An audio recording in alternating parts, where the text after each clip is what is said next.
जय हिंद दोस्तों, मैं अर्जुन सिंह स्वागत करता हूं आपका हमारे यूट्यूब चैनल पी आप सक्सेस जीवन में। तो अब हिंदी की क्लास में हम बात कर रहे थे। हिंदी की क्लास में हमने सर्वनाम तक बता दिया हुआ था और उसी श्रृंखला को आगे बढ़ाते हुए अब बात करने वाले हम विशेषण के बारे में। तो विशेषण का मतलब क्या होता है? विशेषण का मतलब होता है विशेषता बताने वाला, ठीक है। और ये विशेषता बताते किसकी हैं? हमने आपको पहले बताया था कि विकारी शब्द क्या होते हैं और अविकारी शब्द क्या होते हैं। तो विकारी शब्दों की विशेषता बताने वाले शब्दों को क्या कहते हैं? विशेषण कहते हैं। और विकारी कौन कौन शब्द होते हैं ये हमने बताया हुआ था। तो चलो बात करते हैं कि विकारी शब्द और विशेषण क्या है। विशेषण का मतलब होता है विशेषण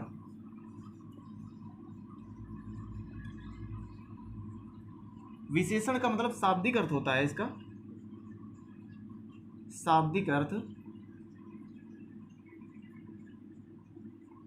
विशेषता बताने वाला, विशेषता बताने वाला, ठीक है। अभी विशेषता किसकी बताते हैं?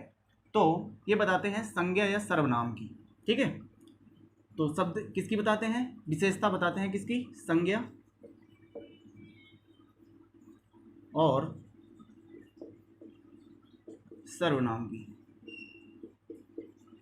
सर्वनाम की। अगर हमने विकारी शब्दों में बताया था आपको, विकारी शब्द में हमने बताया था कि कौन कौन से होते हैं। तो होती है संज्ञा और सर्वनाम, विशेषण और क्रिया, ठीक है। अगर हम बात करें विशेषण शब्दों की तो कैसे बात करेंगे? अगर संज्ञा की कोई शब्द विशेषता बता रहा है, संज्ञा की विशेषण जो विशेषता बताएगा तो उसे क्या कहेंगे?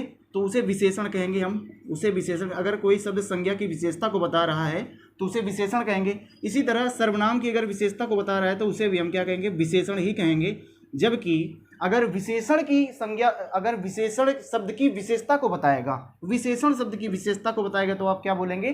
तो इसे प्राविशेषण कहेंगे। क्या? प्राविशेषण, इसे प्राविशेषण कहते हैं। और अगर क्रिया की विशेषता को बताएगा कोई विशेषण तो उसे हम क्या कहेंगे? क्रिया विशेषण, क्रिया विशेषण। तो इसके बारे में हमें पढ़ना है अब कि हमने क्या बताया, इनके 4 प्रकार होते हैं विकारी शब्द। और 4 प्रकार विकारी शब्दों में हमने बताया था विकारी शब्द क्या होते हैं? 4 प्रकार के, संज्ञा, सर्वनाम, विशेषण और क्रिया।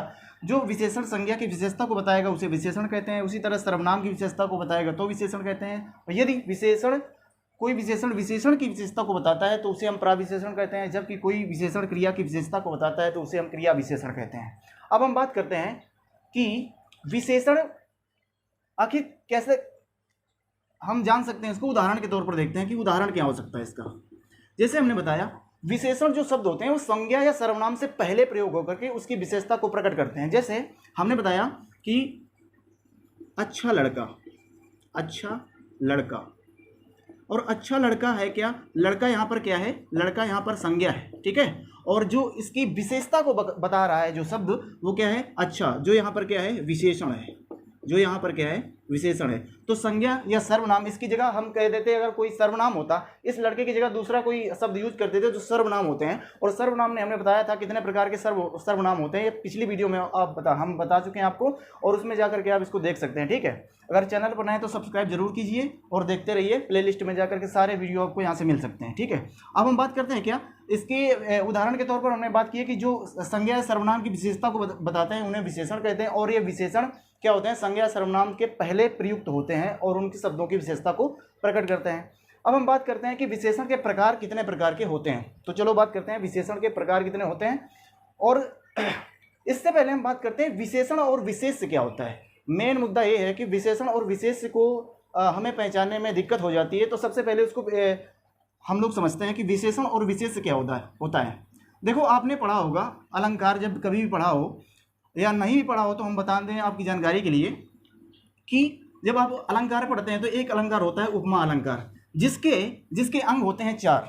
जिसके अंग कितने होते हैं? 4। आपने अलंकार जब पढ़े होगे तो उसमें पढ़ा होगा उपमा अलंकार। उपमा अलंकार में जब हम पढ़ते हैं तो इसके 4 प्रकार होते हैं। कैसे? एक होता है उपमान, एक होता है पहले उपमेय, फिर होता है उपमान,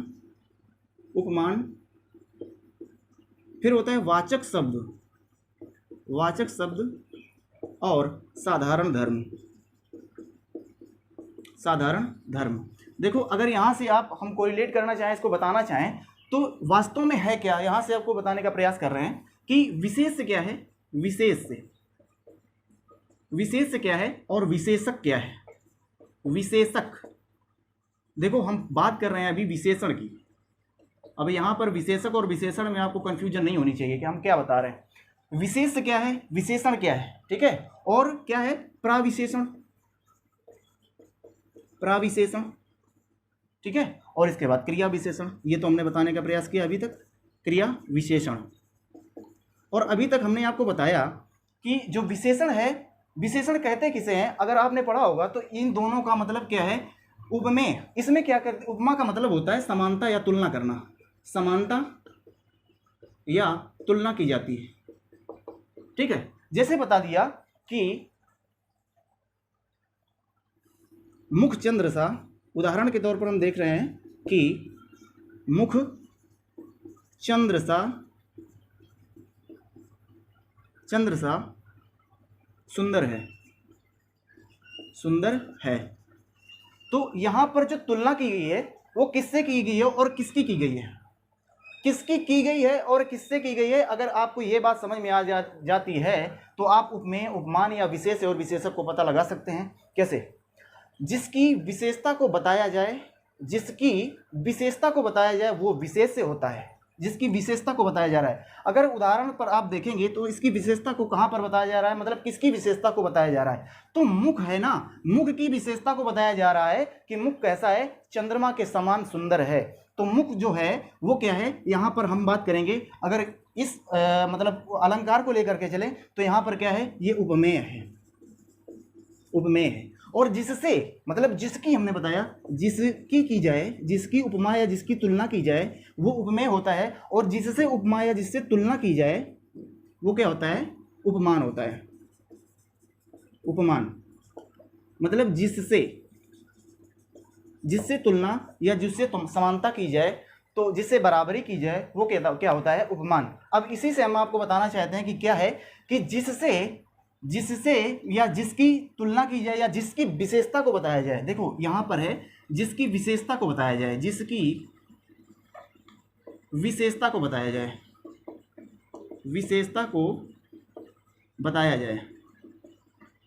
जिसकी विशेषता को बताया जाए तो क्या होगा, वो विशेष से हो जाएगा, और जिससे विशेषता बताई जाएगी। जैसे किससे विशेषता बताई जा रही है, यहाँ चंद्रमा से उसकी विशेषता बताई जा रही है, किसकी, मुख की, तो क्या हो जाएगा, विशेषक के क्या हो जाएगा, वो चंद्र हो जाएगा या चांद हो जाएगा, ठीक है। तो विशेष और विशेषक मतलब होता है ये जिससे तुलना की जाए या जिससे विशेषता बताई जाए। अभी आपको समझ में आएगा विशेष और विशेषण क्या होता है। अगर आपको ये बात समझ में आ जा रही है तो आगे हम बात करते हैं कि प्राविशेषण क्या होता है, ठीक है। तो अब बात करते हैं हम लोग प्राविशेषण। इसमें बता देते हैं कि प्राविशेषण का मतलब होता है, प्राविशेषण का मतलब होता है कि देखिए विशेषण की भी विशेषता को बताया जाए, उसे हम बोलते हैं प्राविशेषण। कि विशेषण की जो विशेषता को बताए, जो शब्द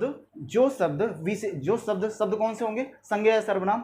तो जो शब्द संज्ञा या सर्वनाम विशेषण की विशेषता को बताने का काम करें या बताएं, उन्हें क्या कहते हैं, उन्हें हम प्राविशेषण कहते हैं, ठीक है। जैसे हमने बता दिया, जैसे हमने लिखा कि चालाक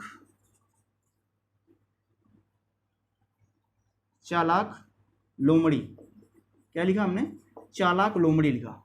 तो यहाँ पर जो देखो, यहाँ पर ये संज्ञा क्या है, लोमड़ी क्या है, यहाँ पर संज्ञा है, और जो चालाक है तो यहाँ पर क्या है, ये विशेषण है, ठीक है। नहीं कि मतलब संज्ञा की विशेषता को बता रहा है। संज्ञा सर्वनाम की विशेषता को बताने वाले शब्दों को विशेषण कहते हैं, जिसमें संज्ञा की विशेषता को बताने का कार्य कौन कर रहा है, तो यहाँ पर चालाक कर रहा है। चालाक यहाँ पर क्या है, विशेषण है, और अब यहाँ पर विशेष से क्या है, तो जिसकी विशेषता को बताया जा रहा होगा, किसकी विशेषता को बताया जा रहा है, तो लोमड़ी की विशेषता को बताया जा रहा है, तो इसलिए लोमड़ी क्या होगी, विशेष से हो गई। इस तरह से आप इसको पहचान सकते हैं विशेष और विशेषण में अंतर क्या होता है, और यही विशेषक है, मतलब विशेषक को ही हम विशेषण का रूप दे सकते हैं, इसको ही हम विशेषण कह सकते हैं। ठीक है, अब हमने बताया कि प्रविशेषण, और प्रविशेषण जो विशेषण की विशेषता को बताए, यहाँ विशेषण क्या है, चालाक है, और इसकी भी विशेषता को जो बताएगा, मैंने कहा कि बहुत चालाक लोमड़ी, अगर जो यहाँ पर शब्द जुड़ गया बहुत, तो ये चालाक जो है विशेषण है, इसकी भी विशेषता को बताने का कार्य कर रहा है। इसलिए जो विशेषण बहुत है, इसलिए यहाँ पर ये जो उदाहरण में दिया गया है, तो यहाँ पर बहुत जो है वो प्रविशेषण का काम कर रहा है। तो इसलिए हमने क्या बताया आपको, प्रविशेषण का आपको अर्थ समझ में आया होगा कि यहाँ से किस तरह से आपको प्रविशेषण को समझ सकते हैं। ठीक है, अब हम आगे बात करते हैं क्रिया विशेषण की। ठीक है, तो क्रिया विशेषण किसे कहते हैं, इसको भी बताने का प्रयास करते हैं। देखो सिंपल सी बात यह है कि क्रिया की जो विशेषता को बताएगा उसे हम क्या कहेंगे, क्रिया विशेषण। जो भी क्रिया हो रही होगी कि उसकी विशेषता को बताएगा तो उसे क्या कहेंगे, क्रिया विशेषण।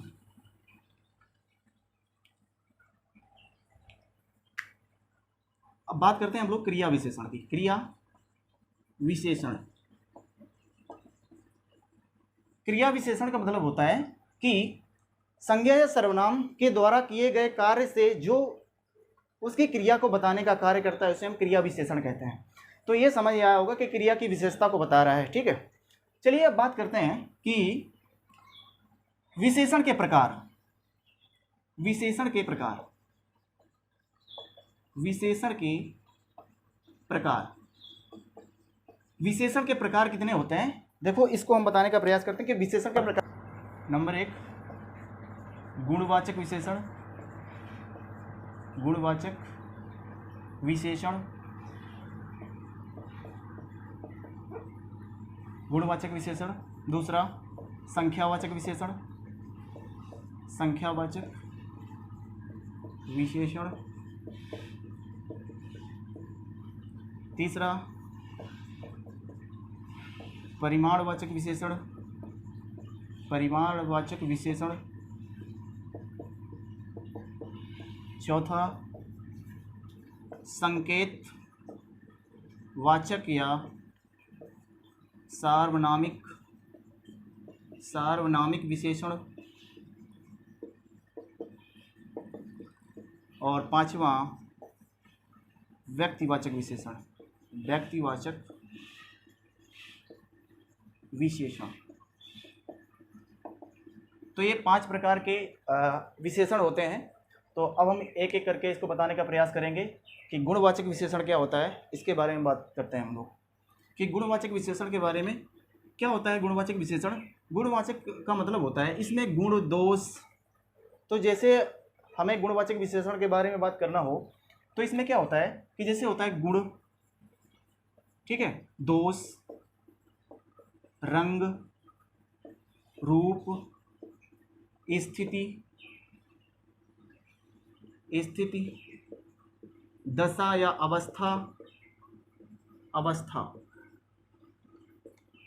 इसके बारे में जो बताने का प्रयास करता है या जो बताता है, जो बताने वाले शब्द होते हैं उन्हें क्या कहते हैं, उन्हें गुणवाचक विशेषण कहते हैं। ठीक है, उन्हें गुणवाचक विशेषण कहते हैं। अब बात यह होगी कि जैसे कैसे बताएगा, जैसे गुण अच्छा व्यक्ति है, जैसे क्या बता रहे हैं, अच्छा व्यक्ति, तो इसके गुण को बता रहा है। दोष बेईमान, बेईमान आदमी, इस तरह से उदाहरण के तौर पर आप देख सकते हैं। रंग काला बोर्ड, काला बोर्ड, इस तरह से।